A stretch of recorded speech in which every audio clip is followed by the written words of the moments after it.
Hello everyone, my name is Swati और मैं आपके लिए ले आई हूँ क्लास 9th का biology chapter fundamental unit of life. इस चैप्टर को हमने ऑलरेडी स्टार्ट कर दिया था। हमने वहाँ पे introduction, cell theory, types of organism, prokaryotes, eukaryotes को पढ़ा था, राइट। बट कुछ चीज़ें मेरे को लगा था कि उन टॉपिक्स में मैं आपको बता नहीं पाई थी, तो मैं वो आपको यहाँ पे क्वेश्चन फॉर्मेट में या नॉर्मल पॉइंट्स में लेके आई हूँ और उसके आगे हम बाकी का टॉपिक जो है वो कवर कर रहे होंगे, ठीक है। तो सेल को ना हम बायोलॉजिकल यूनिट्स भी बोलते हैं लिविंग बीइंग्स की, राइट, ठीक है। इसलिए मैंने पहला पॉइंट लिखा है cell are the biological unit of all living beings, right. फिर आता है question, why cell is called fundamental unit of life. देखो, सेल को हम फंडामेंटल यूनिट ऑफ लाइफ क्यों बोल रहे हैं, क्योंकि जो लिविंग ऑर्गेनिज्म का टोटल जितना भी फंक्शन है वो कहाँ से शुरू होता है, आपकी एक सेल से शुरू होता है। इसलिए हम सेल को फंडामेंटल यूनिट ऑफ लाइफ बोलते हैं, ठीक है। इसका स्टेटमेंट पढ़ते हैं, the entire functioning of living organisms begins from basic unit called cell, that's why it's called the fundamental unit of life. हम सेल को बिल्डिंग ब्लॉक्स ऑफ लाइफ क्यों बोलते हैं, क्योंकि जो सेल है वो अपना रेप्लिका बना सकती है और वो अपना रेप्लिका खुद से बना सकती है, इंडिपेंडेंटली बना सकती है। A cell can replicate itself independently, hence they are known as the building blocks of life, ठीक है।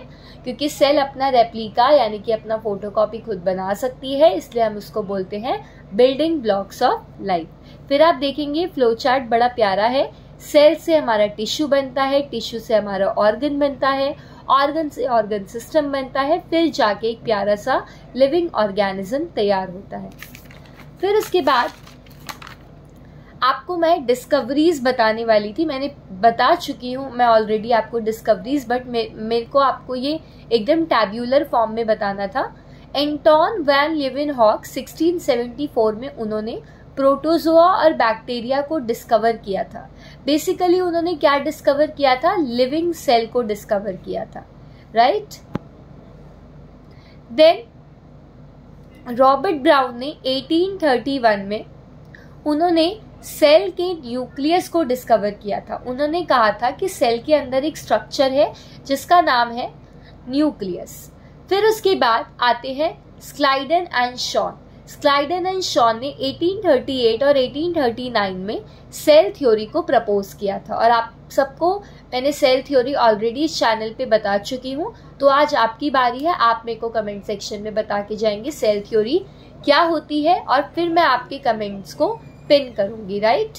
और मैं नेक्स्ट वीडियो में उन स्टूडेंट्स का नाम भी लूंगी जिन्होंने मेरे को सही तरीके से सेल थ्योरी को एक्सप्लेन किया था। फिर उसके बाद पुरकिंजे ने 1839 में प्रोटोप्लाज्म की डिस्कवरी करी थी। आप इसको इस तरीके से भी याद कर सकते हो, पी से पुरकिंजे, पी से प्रोटोप्लाज्म। और एक तो मैंने आपको ये चीज़ जब मैं आपको पढ़ा रही थी, एंटोन वॉन लीeuwenhoek 1674, इन्होंने क्या किया था, बेसिकली मैंने गलती से बोल दिया कि प्रोटोजोआ और बैक्टीरिया को डिस्कवर किया था। बेसिकली इन्होंने प्रोटोजोआ और बैक्टीरिया की सेल में जो था वो लिविंग सेल के मायने समझे थे, राइट। तो बेसिकली इन्होंने लिविंग सेल को डिस्कवर किया था और वो लिविंग सेल उन्होंने किस मायने में डिस्कवर किया था, प्रोटोजोआ और बैक्टीरिया में, राइट। फिर उसके बाद मैं आपको अपनी प्रीवियस वीडियो में सेल डिवीजन कह रही थी और मैंने अच्छी तरीके से एक्सप्लेन भी किया था, तो आप मेरी वीडियो एक बार जाके ज़रूर देखना। तो मैं यहाँ पे आपके लिए इसको आंसर फॉर्मेट में लाई हूँ कि जो नई सेल्स होती हैं वो अपनी प्री एग्जिस्टिंग सेल से आती है, राइट। तो किस प्रोसेस से आती है, सेल डिवीजन के प्रोसेस से आती है। फॉर एग्जाम्पल कोई नई सेल है, वो कहाँ से आई है, वो अपनी पुरानी सेल से ही आई है, डिवाइड होके, राइट। तो इसीलिए जो है वो नई सेल अपना जन्म ले पाई है। फिर उसके बाद यूनिसेल्यूलर ऑर्गेनिज्म के एग्जाम्पल्स क्या है, तो बैक्टीरिया है, प्रोटोजोआ है और पैरामीशियम है, राइट।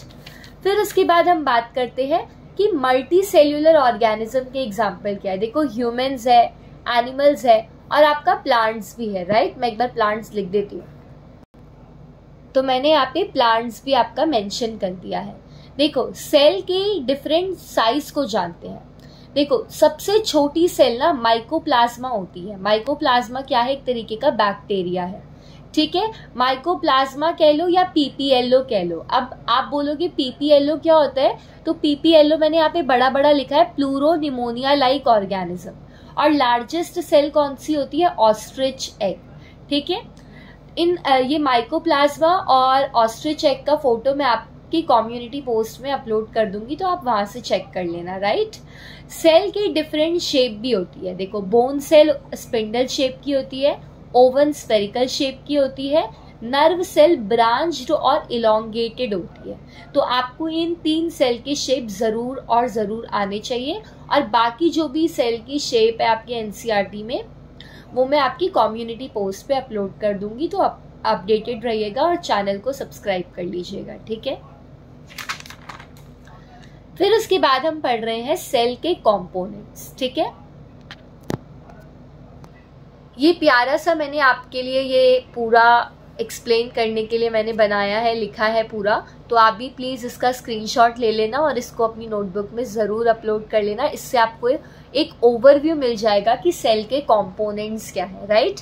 तो देखो सेल के अंदर क्या क्या है, प्लाज्मा मेम्ब्रेन है, सेल वॉल है, न्यूक्लियस है, साइटोप्लाज्म है और आपका सेल ऑर्गेनेल है, राइट।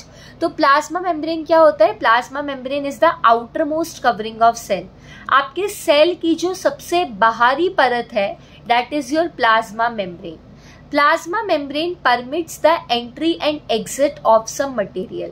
प्लाज्मा मेम्ब्रेन से ही सेल के बाहर की कोई चीज अंदर आ सकती है और सेल के अंदर से कोई चीज बाहर जा सकती है। और प्लाज्मा मेम्ब्रेन क्या करती है, जो अनवांटेड चीजें होती हैं सेल के लिए, उसको जो है वो प्रिवेंट भी करती है एंड ऑल्सो यहाँ से एंट्री एंड एग्जिट का मेन काम होता है, राइट। प्लाज्मा मेम्ब्रेन आपकी सिलेक्टिवली परमिएबल होती है।